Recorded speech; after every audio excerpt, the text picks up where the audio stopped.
न भूल सकता उस कलवरी,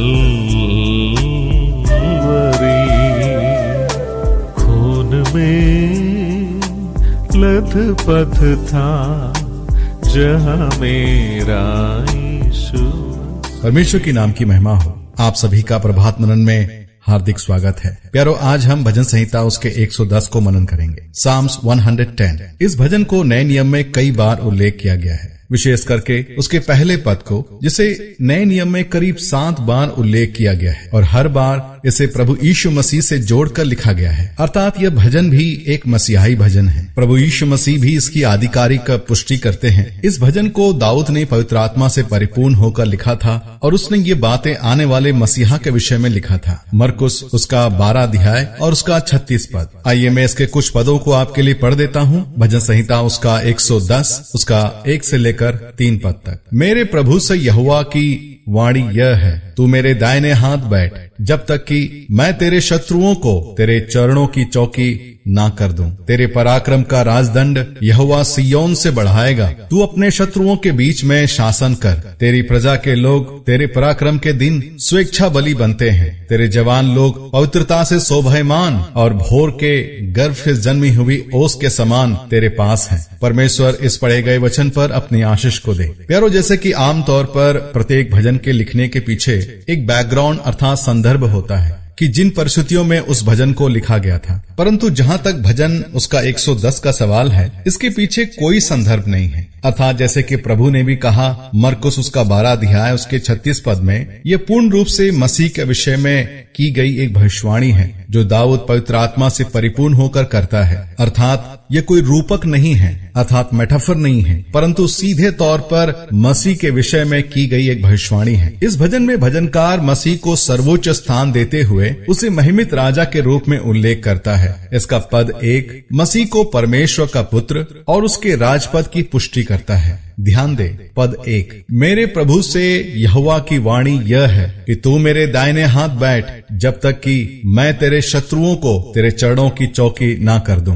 प्यारो, जैसे कि मैंने पहले भी कहा था कि इस पद का उल्लेख नए नियम में कई बार किया गया है। इस पद को प्रभु ने मत्ती उसका 22 अध्याय उसके 41 से लेकर के 46 में लोगों को संबोधित करते हुए उल्लेख करता है। ध्यान दे, मैं इन पदों को पढ़ देता हूँ। जब फरीसी इकट्ठे थे तो यीशु ने उनसे पूछा, मसीह के विषय में तुम क्या सोचते हो? वो किसका पुत्र है? उन्होंने उससे कहा, दाऊद का। उसने उनसे पूछा, तो दाऊद आत्मा में होकर उसे प्रभु क्यों कहता है? प्रभु ने मेरे प्रभु से कहा, मेरे दाहिने बैठ, जब तक कि मैं तेरे बैरियों को तेरे पांव की चौकी ना कर दूं। भला जब दाऊद उसे प्रभु कहता है तो वो उसका पुत्र कैसे ठहरा? इसके उत्तर में कोई भी एक बात न कह सका। उस दिन से किसी को फिर उससे कुछ पूछने का साहस भी नहीं हुआ। प्यारो, इन पदों में हम त्रिएक परमेश्वर के व्यक्तित्व को देख सकते हैं। कृपया ध्यान दें, पिता परमेश्वर कह रहा है, पुत्र परमेश्वर के विषय में कह रहा है और पवित्र आत्मा परमेश्वर की परिपूर्णता में ये सच्चाई प्रकट होती है। प्यारो, चाहे वो पूरे संसार की सृष्टि की योजना हो, प्रभु का उद्धार का कार्य की योजना हो या फिर प्रभु के द्वितीय आगमन की बात हो, इन सभी घटनाओं में हम त्रिएक परमेश्वर के व्यक्तित्व को एवं उनकी योजना को देख सकते हैं। प्यारो, फरीसियों को इस बात को स्वीकार करने में कोई आपत्ति नहीं थी कि जो मसीहा आएगा वह दाऊद के घराने से आने वाला है, अर्थात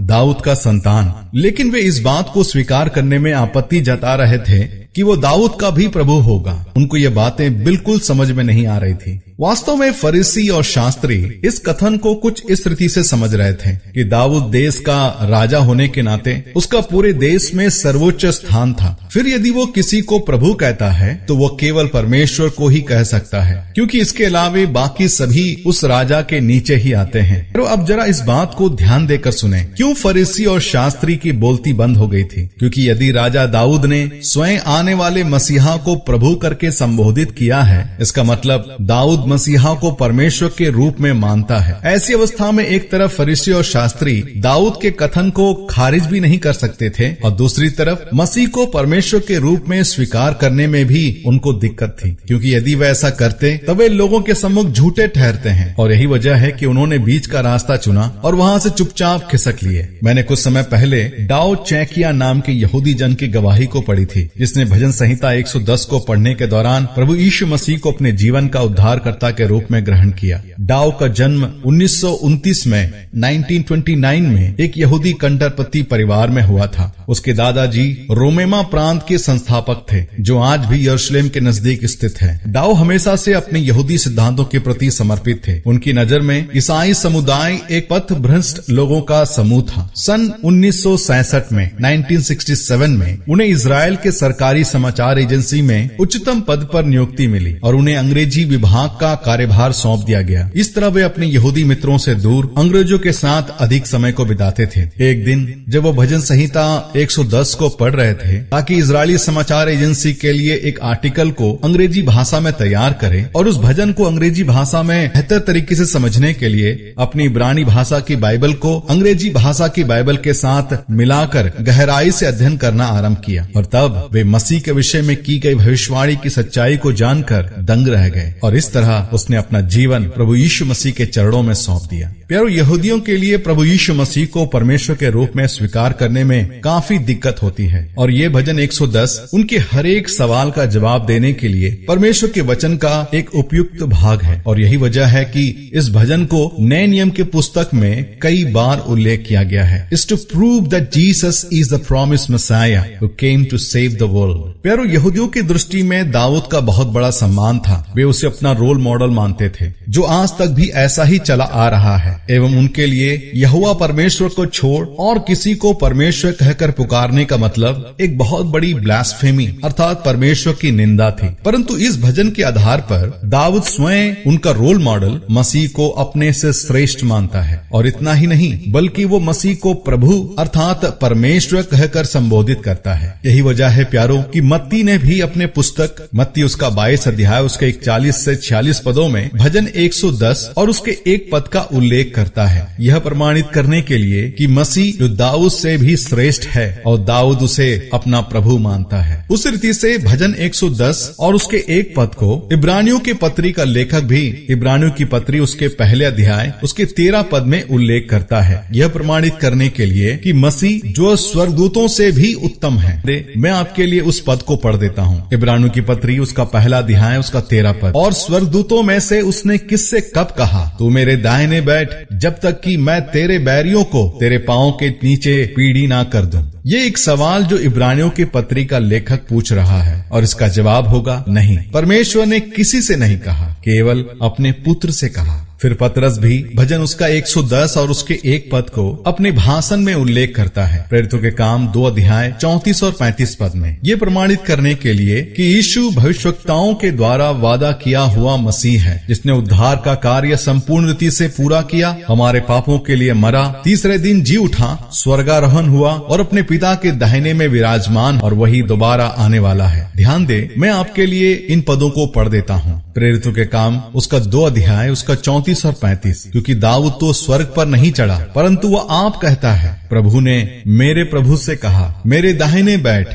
जब तक कि मैं तेरे बैरियों को तेरे पांव तले की चौकी ना कर दूं।